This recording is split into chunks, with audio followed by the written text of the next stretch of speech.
Ngayong hapon, Mindanao, ako si Sara Hilomen Velasco. Gi-relieve sa pwesto ang hepe sa Digos City Police Station human ang pagpamusil patay sa kapitan sa Barangay 3 de Mayo nga si Oscar Bucol Jr. Sumala sa Police Regional Office 11. Kini aron masiguro nga patas ang mahimong investigasyon. Usa ang hepe sa nakalali sa kapitan, pipila ka semana na ang milabay. Ang pamilya sa gipatay nga kapitan mihangyo na sa National Bureau of Investigation nga mulusad sab og investigasyon. Ani nga report ni Argil Relator. Sa CCTV, makita ang pagsulod sa pulang getaway vehicle alas 9:16 Martes sa gabi sa subdivision kung asa nakapuyo si Barangay 3 de Mayo, Digos City Kapitan Oscar Dodong Bucol Jr. Sa ikaduhang kanto kini Milico aron motuyok padulong sa balay sa kapitan. Human ang 2 ka minuto, migawas na pasibat ang getaway vehicle agi na sa unang kanto. Gipusil na diay sa sakay sa maong sakyanan si Kap Bucol. Gikumpirma sa PRO 11 nga mao kato ang gisakyan sa mga suspect. Sa inisyal nga investigasyon, tulo ang sakay sa maong sakyanan. Sumala sa Davao del Sur Police Provincial Office, posibleng persons of interest kadtong mga individual nga nahisgutan ni Kap Bucol kaniadto sa iyang social media post. Lakip niini ang nakalali sa kapitan nga makita sa FB video ni Barangay Kapitan Oscar Dodong Bucol Jr. nga si Police Lieutenant Colonel Peter Glenn Ipong, ang hepe sa Digos City Police Station. Busa, gipailawom sa paraffin test si Police Lieutenant Colonel Ipong, lakip na ang 20 pa ka mga pulis.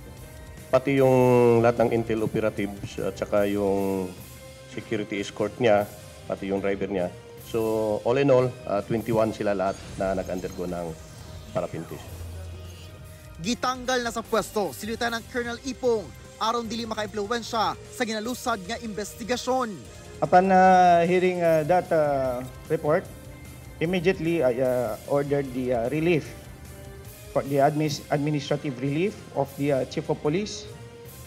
This is to give way to the fair, just and an impartial investigation sa insidente.